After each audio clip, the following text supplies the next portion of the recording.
Então, boa noite a todos. Estamos hoje na videotutoria da disciplina de didática do dia 20 de setembro.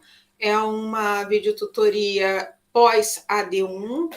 A intenção é que a gente converse um pouco sobre AD, esclareça algumas dúvidas que vocês possam ter trazido em relação à correção.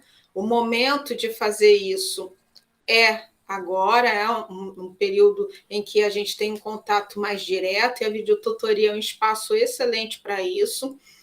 Sou aberta a diálogo. Silvia, ali onde você corrigiu eu não entendi. Silvia, eu não concordo muito com a sua correção naquela parte. Enfim, a gente vai dialogar, as notas foram enviadas, mas o espaço até mesmo para solicitar revisão de nota é esse aqui, né? Então, é um momento em que todo mundo tem a oportunidade de conversar pessoalmente com as pessoas ou com a pessoa que fez a correção da AD. E eu estou aqui hoje muito mais para ouvir do que para falar. Conteúdo da aula de hoje, se vocês quiserem trazer alguma discussão, conversar sobre alguma coisa, algum destaque, são as aulas 6 e 7, e estou à disposição. Hoje eu quero mais ouvir do que falar. Então, em relação a AD, espera que eu vou tirar o som aqui do celular, que eu peguei para tirar o som, mas celular é uma coisa. Você pega ele para fazer uma coisa, sua mão automaticamente já abre no WhatsApp, né? E eu fiquei o dia todo sem mexer hoje. Eu tirei o som, eu não sei por que ele ainda está tocando.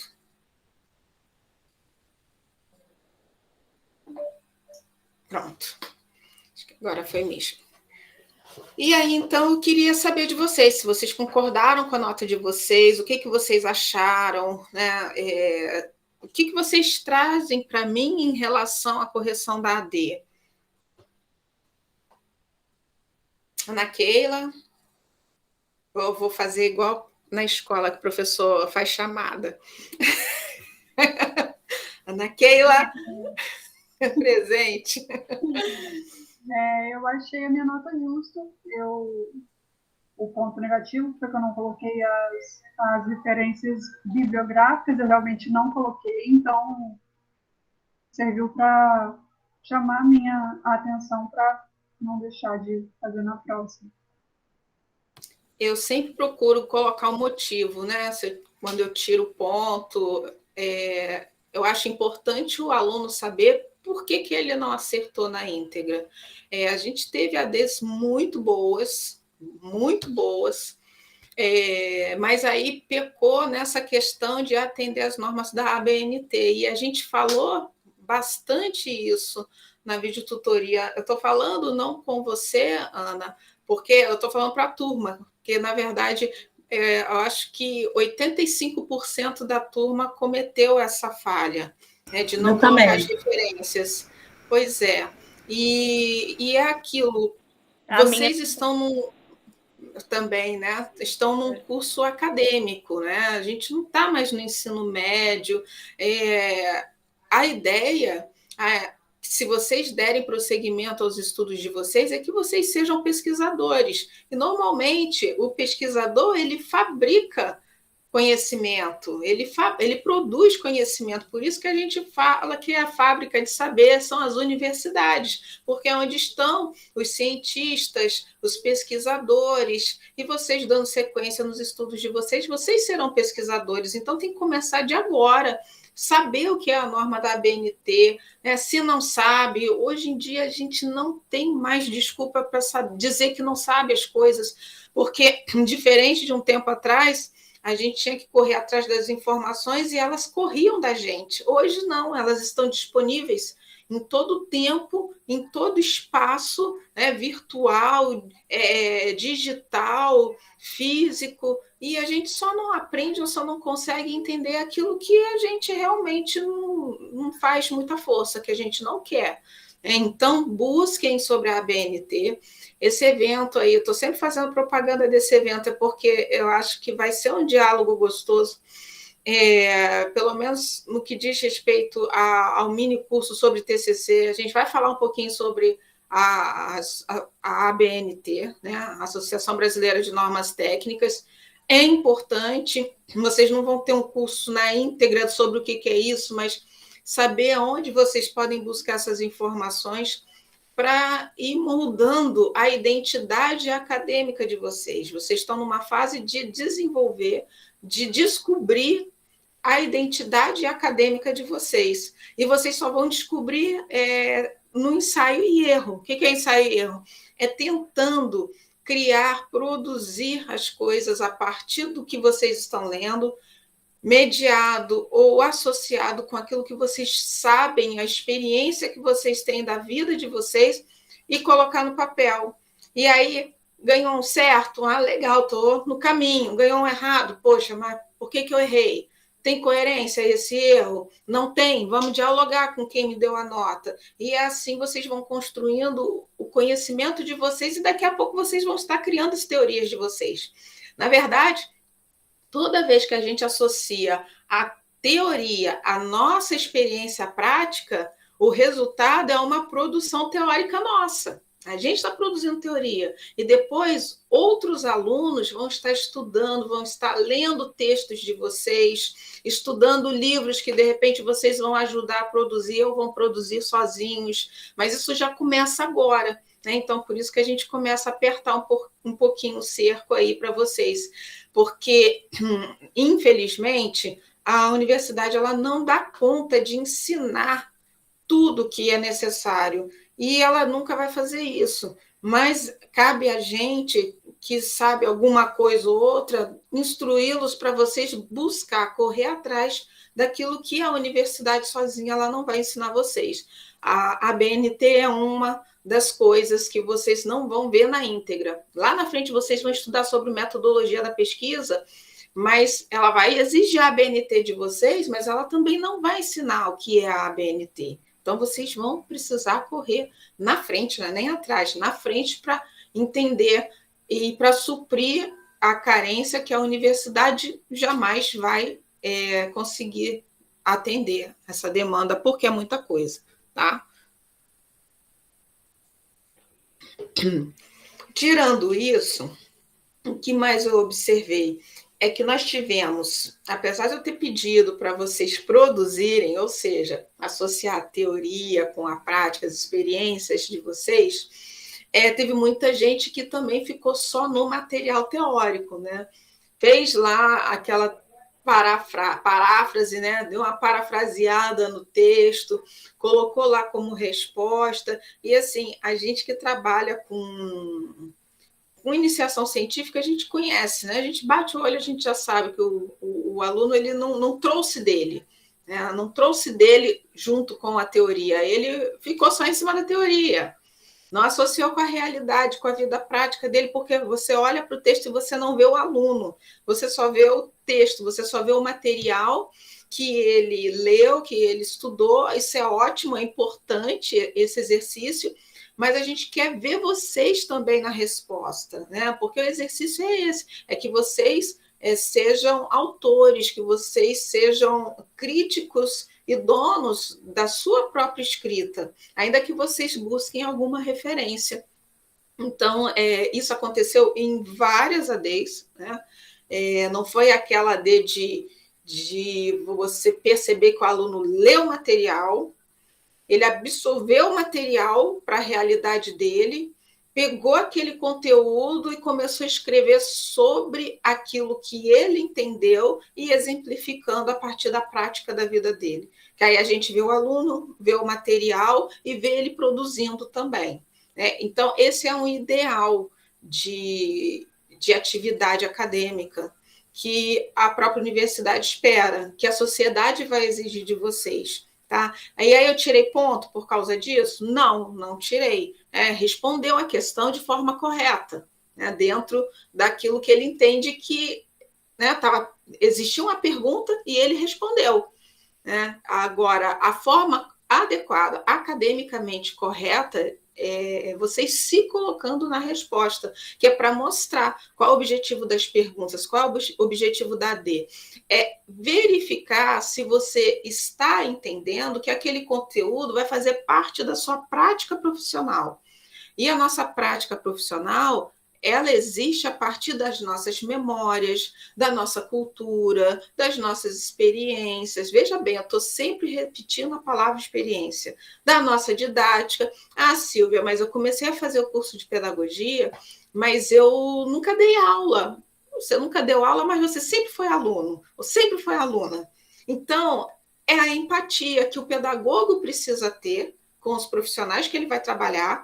Ele precisa sempre se colocar no lugar do outro para não tomar para si uma palavra mal colocada, uma resposta mal dada, porque muitas vezes o profissional que você trabalha ele não está bem naquele dia, às vezes ele está com algum outro problema, e aí a gente acaba virando válvula de escape. E aí o pedagogo ele não pode tomar para si aquelas questões que às vezes é muito peculiar daquele colega professor ou daquele colega que está ali, técnico, que trabalha na escola.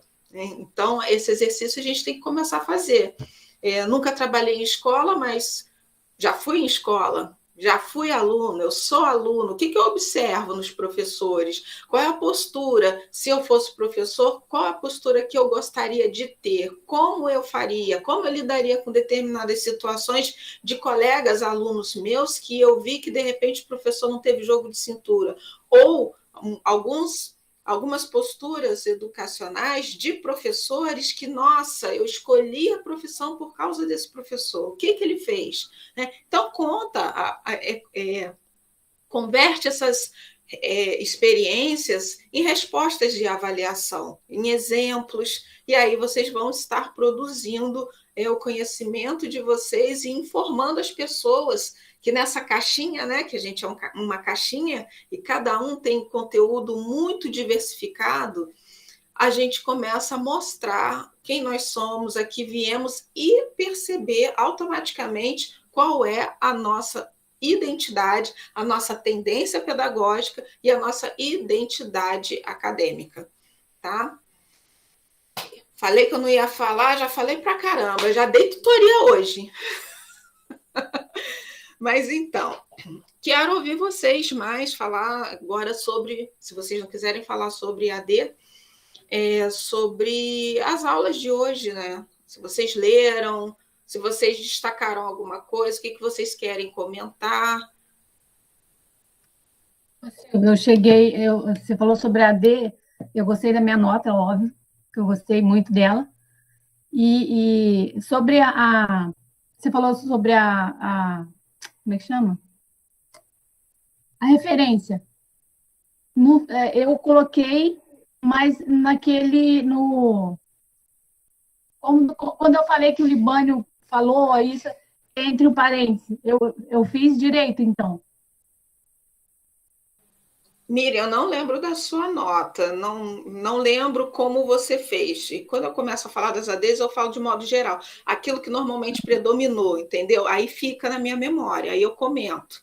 Eu não consigo lembrar AD individual de uma pessoa ou de outra. Então, quando eu falo da referência bibliográfica, que bom. Não é só quando você fala segundo Libânio, tudo bem, você pode falar segundo Libânio porque é parte dele, mas aí o Libânio ele tem uma formatação de acordo com a BNT que você precisa tratar. Segundo Libânio, né, que é um sobrenome, aí entre parênteses o ano da obra. Isso se for no início da frase. Se for no final, é letra maiúscula, o sobrenome vem em letra maiúscula e o ano também que tem que vir junto. Né? Então, tem umas normazinhas, mas isso eu não peguei no pé de vocês por essas questões. O que eu precisava... Isso eu fiz. Sim, beleza. O que eu precisava de vocês é que vocês citassem, né? Transcreveu. Teve gente, como eu falei, quando você faz uma paráfrase, se vocês não estudaram isso em português instrumental, foi no primeiro período, né, que vocês tiveram português instrumental, vocês devem ter visto paráfrase. Quando você parafraseia um autor, você também tem que dar os créditos ao autor, porque você está modificando uma fala que não é sua, é dele. E aí é o que eu falei no início da tutoria. A gente que está acostumado a trabalhar com textos acadêmicos, a gente bate o olho, a gente vê que o aluno ele parafraseou o autor, mas ele não deu crédito ao autor. Então, isso, se fosse um TCC, na verdade, na própria AD, já fica caracterizado como plágio, né? E aí, plágio, ele é um crime intelectual. Muitas vezes acontece no trabalho de iniciação científica o orientador falar assim, mas isso aqui não foi você que escreveu. Aí o aluno ele fica ofendidíssimo, porque às vezes foi ele que escreveu, saiu da produção dele. E aí o orientador ele fala, mas isso aqui não é seu. E o aluno fica assim, poxa, o professor está falando que eu plagiei, que eu copiei, fui eu que escrevi. Não é isso. É porque tudo que a gente afirma num trabalho acadêmico, não é para esse rigor todo para a AD, tá? Mas é para vocês já irem aprendendo lá para o TCC. Tudo que a gente afirma, a gente tem que trazer um autor para explicar que aquilo não saiu da nossa cabeça. Porque a gente ainda não é um cientista, a gente ainda não é um pesquisador para afirmar as coisas. E quem afirma as coisas é o pessoal que tem notório saber, os cientistas que já estão lá na frente na escala do PhD e a gente ainda não chegou lá. Então, se eu afirmo no meu trabalho acadêmico, eu tenho que dizer, ó, isso é assim, assim, assim, porque, de acordo com fulano, entre parênteses, o ano, e aí depois da escrita a gente coloca a referência bibliográfica lá no final do trabalho.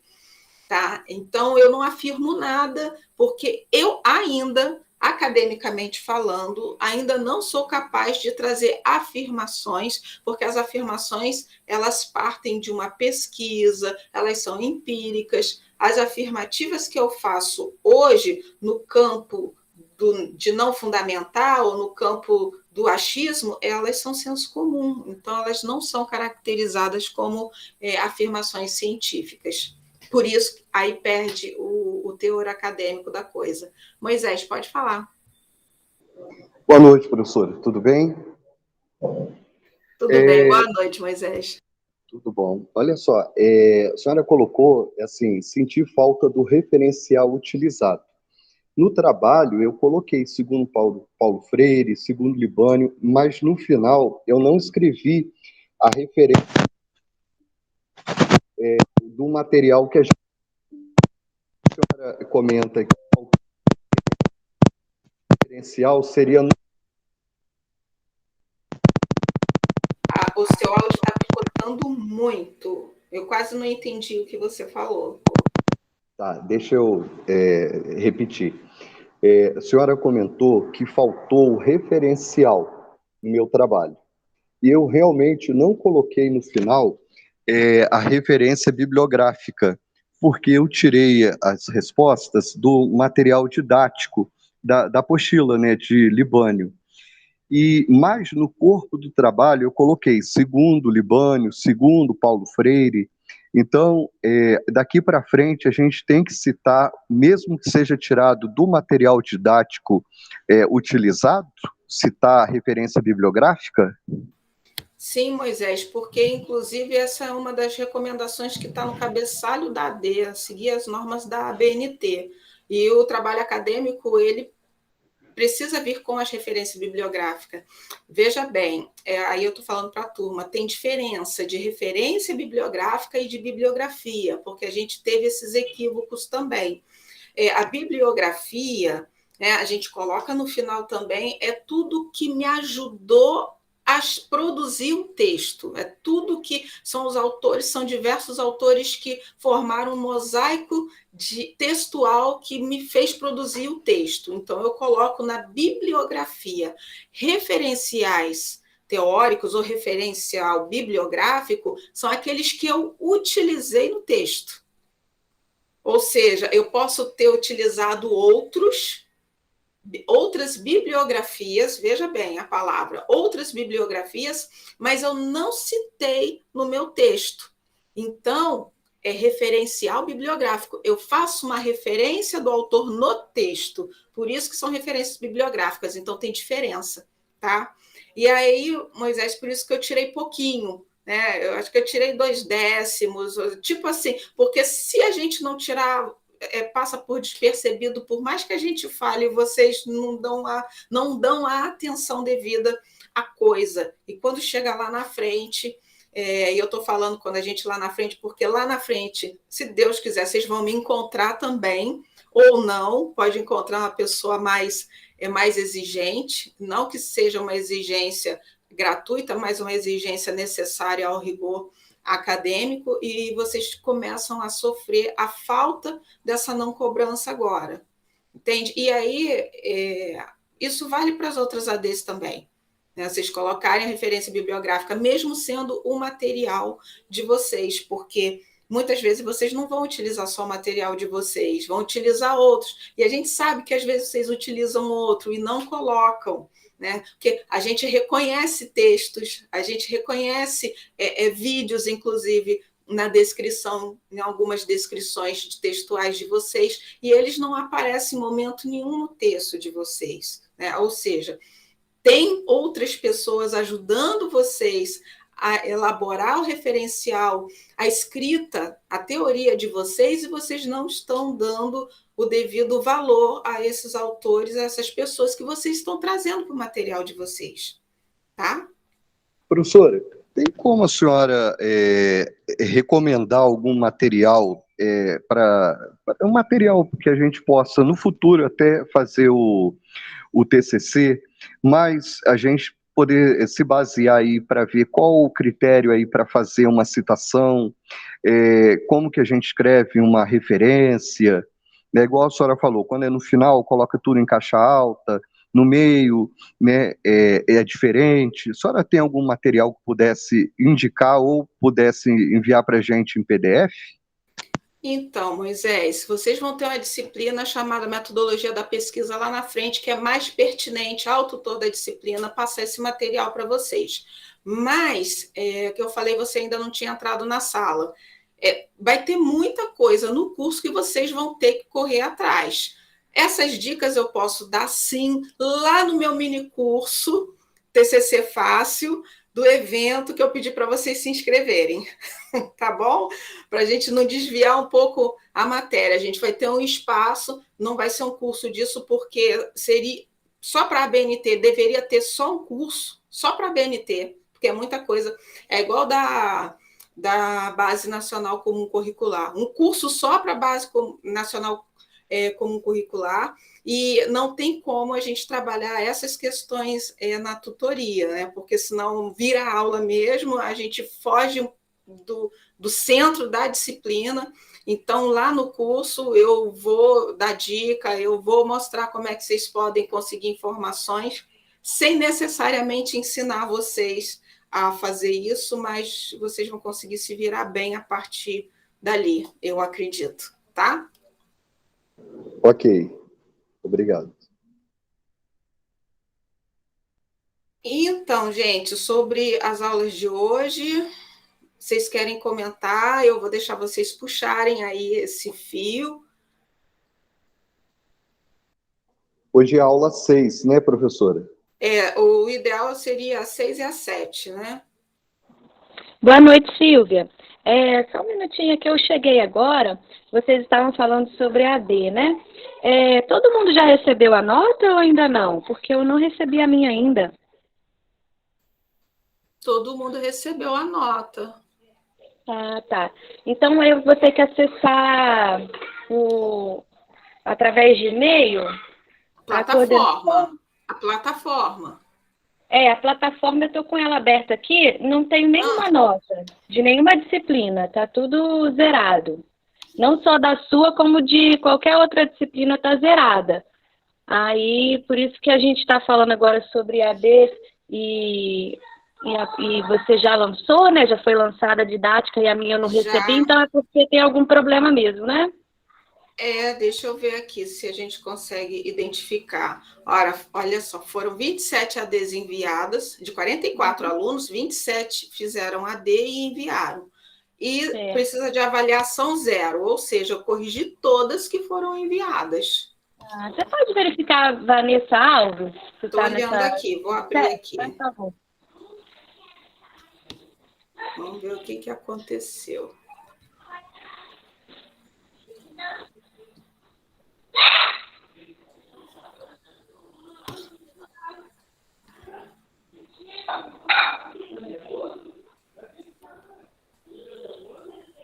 Vanessa Alves Isso, Vanessa Alves de Oliveira Menezes Fortini. Fortini, 9,8. Está aqui só nota. Ah, que bom. Então, Você, eu de vou repente, pedir... não está sabendo olhar a nota aí, tá? Não, eu sei olhar, né? O primeiro semestre eu aprendi, sei lidar com o Sistacad, sim. Mas realmente não lançaram nenhuma nota, não. Não está lançada, fui eu que lancei. É estranho. Mas Porque ela eu tô falou um aqui. negócio aí, Silvia, que ela está olhando no Você está olhando no Instacard ou na plataforma? Legal, Marcos. Tô olhando no Boa. Ela falou Sistacad. de Então, Instacard. plataforma. Falei para você dar uma olhadinha na plataforma. Ah, na plataforma. Porque assim, deixa eu te explicar, que aí fica mais fácil, você não vai fazer mais essa confusão. Nós, do Polo, a gente corrige AD, quando tem tutoria presencial, né? Então, a tutoria presencial, ou melhor, a tutoria remota de vocês é comigo, eu corrijo as ADs de vocês. E aí, eu lanço a nota na plataforma, porque no Sistacard, quem tem acesso ao Sistacard são os tutores à distância, não nós. Ah, entendi. Então, eu lanço na plataforma para vocês verem a nota de vocês. Essa mesma nota que eu lanço na plataforma, eu encaminho para a tutoria à distância. Aí, eles é que vão lançar no Sistacard. Então, você olha das outras disciplinas também, porque senão você vai ficar sem saber sua nota. Tá bom, legal. Acabei de identificar aqui. Aí os 2 décimos foi por conta justamente do que você estava falando, da falta de referência, Possivelmente, né? Sim. Dei um belisquinho, assim, todo mundo que não fez a referência, a citação ali da forma, pelo menos próxima do que deveria ser, tá? Não, realmente, eu falei mesmo, no primeiro semestre eu observava isso, colocava, mas agora, acho que veio as férias, eu me esqueci desse detalhe. Desculpa, obrigada, tá? Imagina, de nada. Edilaine, pode falar.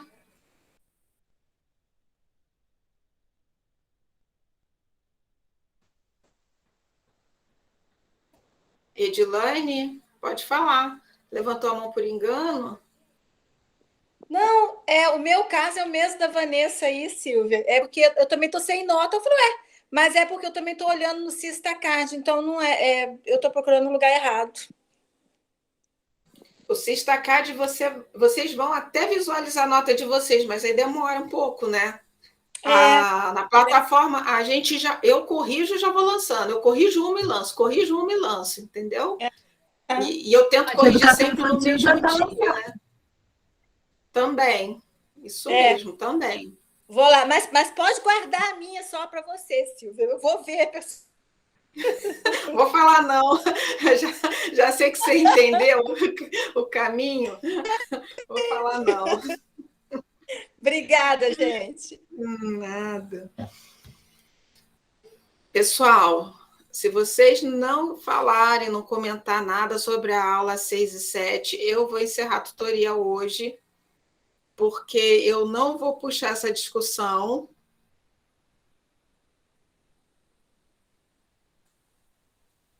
Silvia, Porque... Oi. Na aula 6, eu estava aqui, eu acabei de ler uma parte aqui que eu até fiz uma pergunta para você no período passado, falando sobre o magistério, né? Que teria que ser obrigado a fazer a graduação. Legislação, né? Parte da legislação. Eu acabei de ler isso aqui.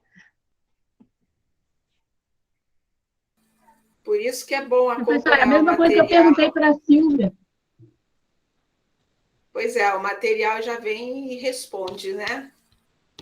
Sim. E aí, o que você achou? Pode falar. Foi a mesma... A resposta que você tinha me dado no período passado foi a que eu acabei de ler aqui, mas com algumas alterações, né? Que falou que em relação à pedagogia, que ela seria a base do magistério, pelo que eu entendi. Não sei se eu estou certa.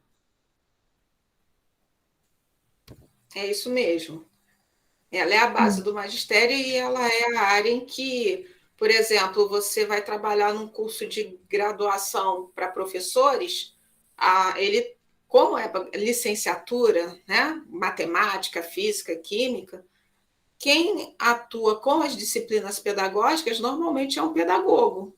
É o pedagogo que vai dar as disciplinas pedagógicas para esse professor de matemática ou de física ou de língua portuguesa. É licenciatura, tem que ter parte pedagógica e quem trabalha com a parte pedagógica é o pedagogo.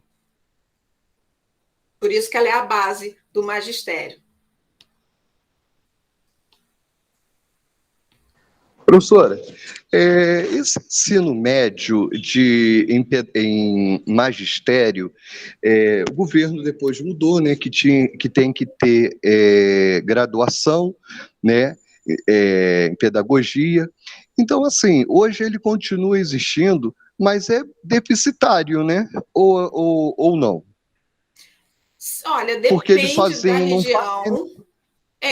Depende da região, depende da prefeitura, da forma de contratação da prefeitura, porque a gente comentou sobre isso também.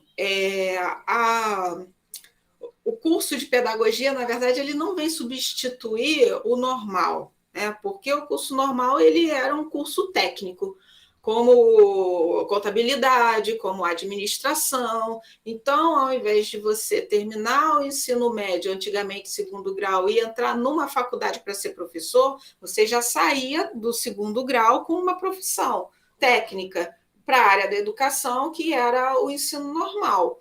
Com o passar do tempo, dos anos, vem a legislação e ela dá um prazo, né, para esses professores, se eu não me engano, isso foi entre 2001 e 2003, se eu não me engano, e passa a exigir, dá um prazo de 10 anos para que todos os professores tenham curso superior, mesmo quem tinha feito o magistério.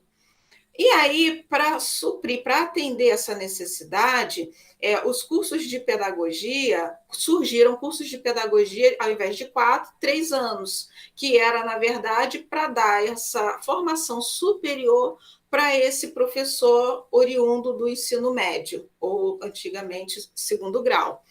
Aí veio o normal superior também.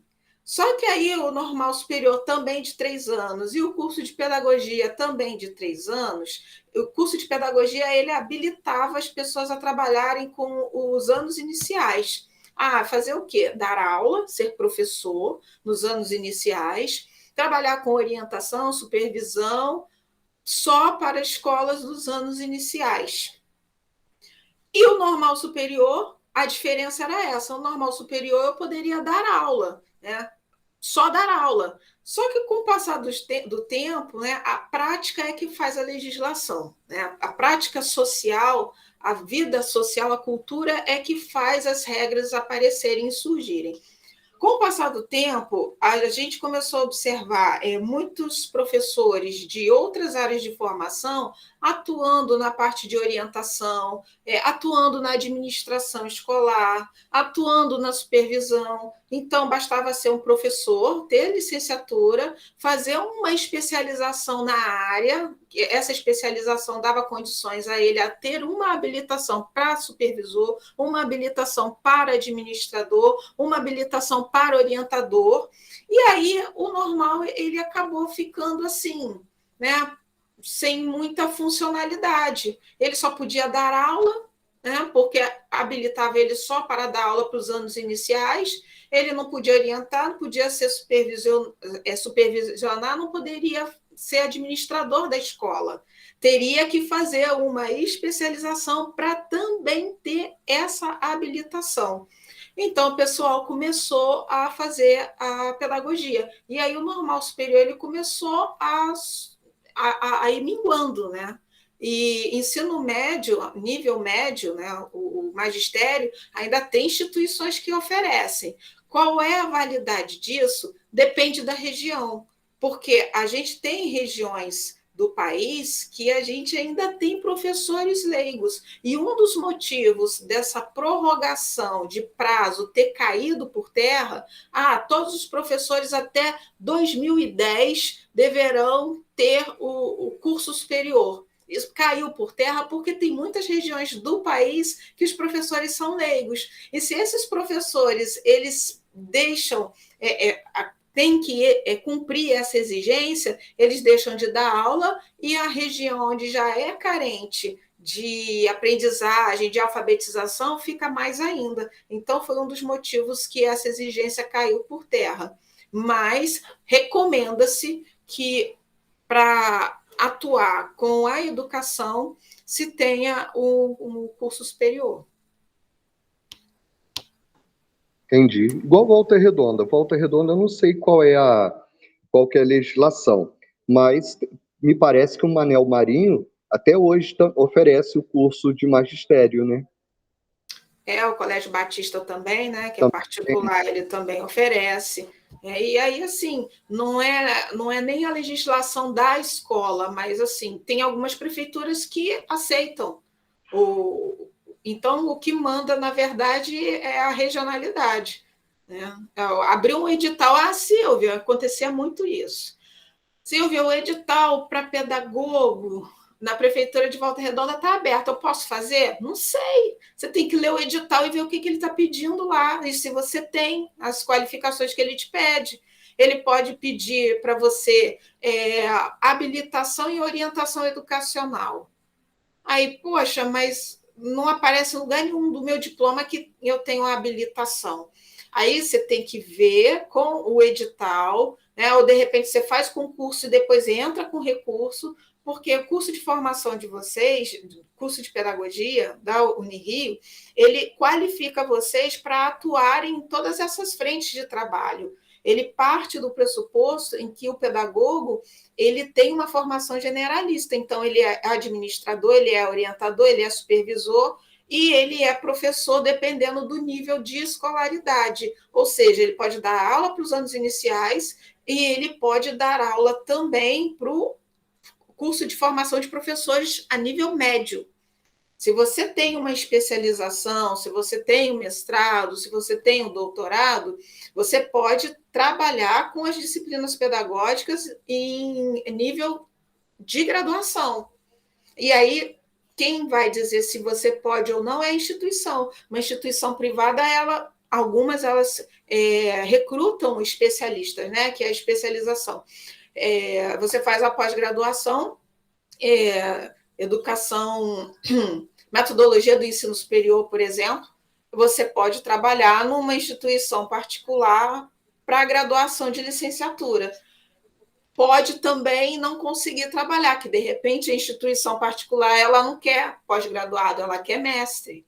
Então, o que vai dizer se você pode trabalhar ou não é o edital, é quem está te contratando. Então, você tem que analisar, tem que estudar o edital. E cada região funciona de um jeito. Como eu falei, que a gente ainda existe professores leigos em algumas regiões do país, vai ter região que a prefeitura ele vai pedir a pessoa que tem a formação normal, nos anos iniciais, basta, porque ele sabe que naquela região, que de repente por ser rural, por ser agrícola, é mais difícil ter uma especialidade com nível mais elevado. Então, ele vai contratar pessoas a partir dos anos iniciais, a pessoa com formação de professores no ensino médio. Então, um dos motivos de também não ter terminado de vez, não ter acabado o nível médio para magistério, é essa questão da diversidade de população, né, de níveis de escolaridade que a gente tem no país, de pessoas e de professores também, professores leigos. Eu também, às vezes, recebo mensagens dizendo assim, para fazer, quem já tem uma licenciatura, fazer outra faculdade, em um ano e meio, porque já tem uma licenciatura. Eu não sei se isso é verdade, eu tenho visto isso. Sim, se você já tem uma graduação, o que te falta é complementação para ser professor. É essa complementação que você faz em um ano. Ah, tá. Mas não pode ser bacharel, né? Tem que ser licenciatura, né? Normalmente você tem que ter uma formação na área de licenciatura. Por exemplo, eu sou pedagoga. O pedagogo é licenciado. Ah, mas eu quero agora um título de biologia, eu quero dar aula de biologia. Eu posso encontrar uma instituição, fazer um ano, normalmente são as particulares, né? Porque as públicas você só entra com aqueles critérios, SISU, Enem, vestibular, a concorrência tem que começar do início ao fim, não existe esse aproveitamento. Então, eu complemento o que me falta para ser professora de biologia, cursando um ano de graduação numa instituição particular e me torno professora de biologia, porque eu já tenho licenciatura, né? Então, o que acontece, na verdade, pensa assim, eu venho de um curso de formação de professores, eu quero um outro curso de formação de professores. Então, esses dois cursos vão fazer assim, ó, o que você cursou aqui, algumas vai repetir aqui, você não precisa cursar de novo. Então, a gente vai eliminar aquelas que você já cursou. E é por isso que acaba ficando a duração do período em um ano só, porque é um ano das disciplinas que você nunca viu, que são as disciplinas específicas do exemplo que eu dei da biologia. Então, não tem nada de legal nisso, não, tá? É legal. Ok.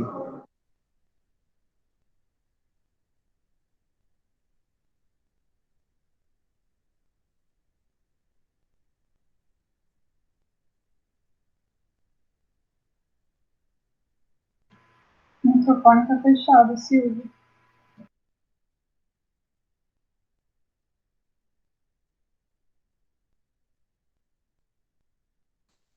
Obrigada. Eu vou fazer algumas provocações para vocês no fórum, vou convidá-los a participar, porque está valendo pontuação a participação de vocês aqui e no fórum, tá? Então, respondam. Eu possivelmente não vou fazer isso hoje, porque eu tenho outra tutoria daqui a pouco e devo terminar tarde, mas a partir de amanhã eu vou colocar lá as provocações, vocês participem, interajam uns com os outros, para a gente atender aí, melhorar a nota, não melhorar, mas ficar mais tranquilo, né? Para quando chegar a AP, a gente não ter aquela preocupação. Preocupação, ai meu Deus, eu tenho que tirar tanto, né? Então a gente já vai fazendo um pezinho de meia aí para se livrar da P3, mas ninguém vai ficar de AP3 aqui, não. Tá, eu tô quase empolando aqui. Você me conhece um pouquinho. Eu sei. Eu te medo, você me conhece. Na realidade, assim, algum comentário, algumas pinceladas dos tópicos que eu fui marcando, e aí sem levantar bandeira nenhuma, mas que me chamaram a atenção, principalmente na aula 6. Quando o Antônio Nova, né, destaca no trechinho dele, no início da aula mesmo, essa profissão professor. E logo embaixo, no decorrer do texto, ele fala que a qualificação dos educadores é cada vez mais preeminente para o enfrentamento dos atuais desafios da prática docente, da profissão de professor no século e tal. Isso, para mim, remete assim. Então, a profissão professor era visto de uma forma como se fosse os dons lá das aulas passadas, de tempos passados, né? Mas não era exatamente esse ponto que eu queria abordar, não. Ele está falando aqui nesse período de incertezas, e o texto está voltado para a memória, a serviço da construção da identidade.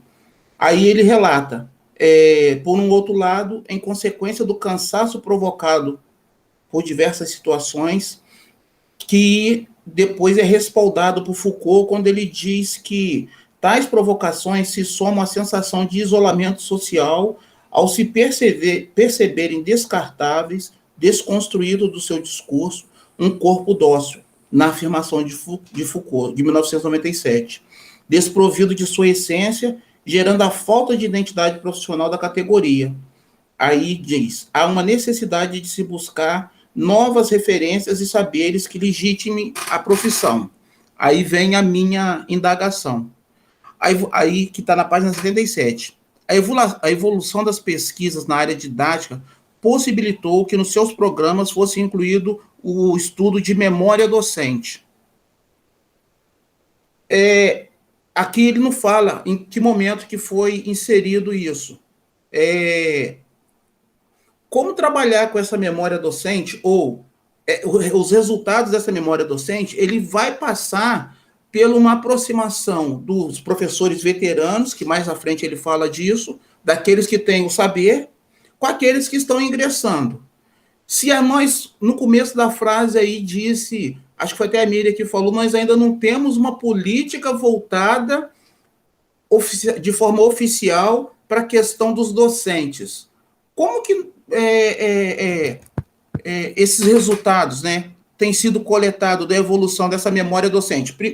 Relatando, eu acho que ela tem que existir, sim. Mas com essa bagunça toda que a gente vive, em termos educacionais, o risco de coletar informações suficientes para poder validar, para dar um resultado a médio e a longo prazo, não acaba se tornando um pouco vazio essa política?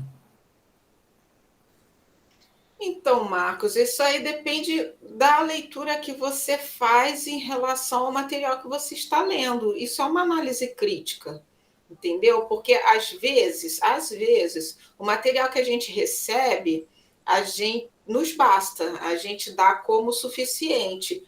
Mas, dependendo do ponto de vista que você tem da coisa, ele pode ser desnecessário, ou ser insuficiente, e às vezes até obsoleto. O que, nesse caso, não é muito, porque os autores eles trazem uma abordagem muito para o dia de hoje. E quando você pergunta de estudar a memória docente, quando que isso foi implementado e de que maneira que isso pode ser realizado, é assim, cada texto elaborado, ele é pesquisado dentro do universo daquele autor.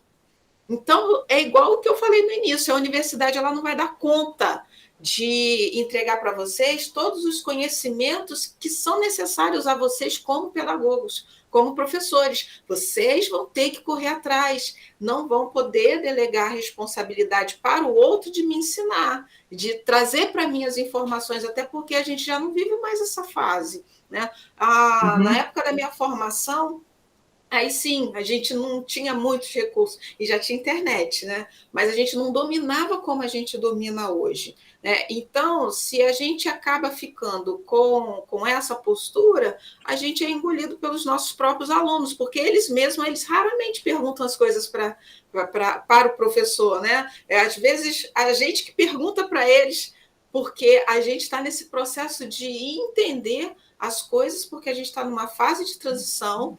E aí eu falo dessa memória, essa situação da memória docente. A gente está vivendo, o docente ele vive um ciclo, né? A gente está vivendo um ciclo, saindo de um, entrando em outro, e quem dá sequência a esse ciclo, na verdade, por exemplo, o meu ciclo, quem vai dar sequência a esse meu ciclo são os meus alunos. Então, desde quando eu comecei essa história de formação de professor na minha vida, eu preciso já ter agregado informações que vão fazer diferença na vida dos meus alunos. É aquilo que eu também já falei com vocês. Se eu ficasse com o conhecimento que eu obtive na minha formação, em 2020, foi quando, 2001 foi quando eu me formei, quando eu peguei meu canudo, eu não estaria aqui com vocês hoje, porque quanta coisa mudou, a matriz curricular do curso de pedagogia é completamente diferente. Eu falei aqui do pedagogo generalista e falei do pedagogo mais especialista, que é aquele que trabalhava com habilitação. Eu sou dessa época, né, do pedagogo especialista que trabalha com habilitação. Eu jamais seria uma generalista se eu ficasse com a minha formação de 2001. Então, o que me trouxe até aqui foram as minhas memórias. Em que momento a memória docente entra no estudo? Ele entra no momento em que você faz uma D de educação infantil e que pede para você relatar a sua infância, que pede para você contar as suas trocas, as suas interações em seu momento com a família, em seu momento com a escola, até você perceber qual foi o momento que você resolveu ser professor. Aí está sendo trabalhado a sua memória docente. Ah, tá. Então, a pergunta que eu ia te fazer, você já me respondeu. Essa memória docente é praticada no polo, no nosso curso? É à medida com que nós realizamos essas ADs para trás aí, pelo que vai acontecer. Ok.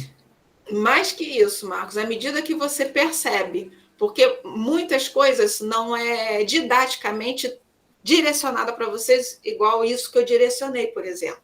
Né? Mas se vocês começarem, e vocês vão fazer isso, isso é natural, é um processo natural, vocês vão começar a apurar o ouvido de vocês e a percepção para entender que o que você estuda em uma disciplina tem conteúdos que não são só dela, é da vida, como a questão da memória docente. A gente, em didática, quando fala de didática crítica e plural, quando a gente fala das tendências pedagógicas, a gente está trabalhando uma memória histórica da docência, uma memória histórica da docência. Porque a gente está vendo o comportamento que foi lá atrás do professor, a dificuldade que ele teve para mudar, a relação dele com o aluno daquela época e a relação do aluno, do professor com o aluno nos dias de hoje. Então, a gente está pegando a perspectiva macro da memória docente dentro das tendências pedagógicas, e aí a gente começa a ter a percepção de entender quais são as nossas memórias subjetivas que estão formando esse ser docente que daqui a pouco eu serei ou que eu já sou. Então, quando eu falo da identidade acadêmica de vocês, eu estou falando da identidade profissional, eu estou falando da identidade docente. E estou falando da memória, porque a nossa identidade ela é formada por memória. Se você pegar lá a sua carteira de identidade, você vai ver que estão seus dados lá. Tá o seu nome, ou seja, o seu nome de batismo, o ano que você nasceu, né, o nome dos seus pais, vivos ou mortos. Então, isso é um levantamento de dados histórico. Ali é a sua memória de identidade. E a gente forma essa memória profissional com a nossa memória de vida. Por isso que eu aperto tanto na tecla de vocês exercitarem as experiências de vocês, partindo da teoria, e na hora você lê o livro, lê o material, busca em outras fontes, teoriza, sabe quem falou o quê, né? E na hora de fazer seu material, de escrever suas questões, você traz o teórico, mas exemplifica como aquilo se encaixa na sua vida, onde aquilo ali entra na sua vida, ou se não entra também, que aí você vai entrar no embate com o teórico, o que não quer dizer que a sua resposta vai estar errada, você não é obrigado a aceitar o que ele traz para você, desde que você diga, isso aqui para mim, daí a receita de bolo, que não serve para todo mundo. Na minha concepção, no meu contexto social, não atende. Por quê? Porque os meus alunos têm um comportamento avesso a essa teoria, eles se comportam assim, entendeu? E aí você vai produzindo material que vai servir de referências para outras pessoas. Ou seja, vai dando sequência ao ciclo docente. É o que ele afirma, né, nessa aula 6, né, que o professor é um agente de memória, e sendo ele um agente de memória social e de forma informal, né, ele começa a criar espaços para trocas, né? Ou seja, o que eu estou retendo dessa tutoria aqui não significa dizer que é a mesma coisa que os outros colegas estão retendo. Então, aí que entra essa questão de começar a criar espaços para troca. E quando eu ouvi a palavra espaços, eu lembrei de uma dica que você deu que eu gostei muito aí de despertar fóruns aí para debates. Então, essa aula 6, ela é bem interessante para mim nesse sentido. A única coisa que me indagava era como que acontecia isso, mas você já explicou, então, beleza. A aula 7 também ela é bem legal, bem interessante, elas são complementares, depois você vai ver. Mas é isso aí. Agora, quando você fala que quando você me ouve, os seus colegas, com certeza, eles não estão ouvindo da mesma forma, nem do mesmo jeito. É como se eu tivesse uma paleta de cores e o meu amarelo fosse diferente do seu amarelo, o meu azul fosse diferente do azul da Miriam. E quem é que vai dizer que não é? Se aquela cor que ela vê, ela aprendeu que é azul, e a cor que eu vejo, eu aprendi que é amarelo, né? Então, a mesma coisa é na nossa vida. A gente não escuta e não tem as mesmas percepções por causa da nossa memória, que nos constitui como sujeitos. Elas formam pessoas diferentes. Pessoas diferentes têm perspectivas diferentes, têm sensações diferentes e têm compreensão diferente. Por isso que cada um aprende de um jeito. Okay. Gente, eu vou encerrar a tutoria de hoje, porque eu tenho uma outra agora, e vou pedir para vocês participarem mais. Eu digo assim, não o Marcos, não Moisés. É claro que vocês fiquem à vontade para continuar participando, né? Ana Keila participou hoje também, a Miriam, que os demais participem, porque eu vou fazer a tutoria cada vez mais corrida, para ficar mais dinâmica, para fazer com que vocês tragam coisas para a gente discutir, para a gente debater, para, de repente, a gente não perder tanto tempo. Gente, vocês leram? Gente, quem quer falar? Levanta o dedo. Fala de cada vez, tá bom? Esse espaço é de vocês, e lembre-se, se tiver que errar, o lugar de errar é aqui, se bem que não existe erros, né? Nem erros, nem acertos, estamos todos aprendendo. Porque depois de formado, aí a sociedade vai exigir que vocês acertem sempre, tá? Beijinho para vocês, boa noite, obrigada pela presença. Não deixem de dar seu like lá, colocar lá, ok, assistir, até para ficar o registro da presença de vocês, e participem do fórum, que eu vou lançar lá provocações para vocês amanhã, tá bom? Beijo para vocês, boa noite. Beijo, boa noite. Boa noite. Boa noite. Boa noite. Boa noite. Tchau.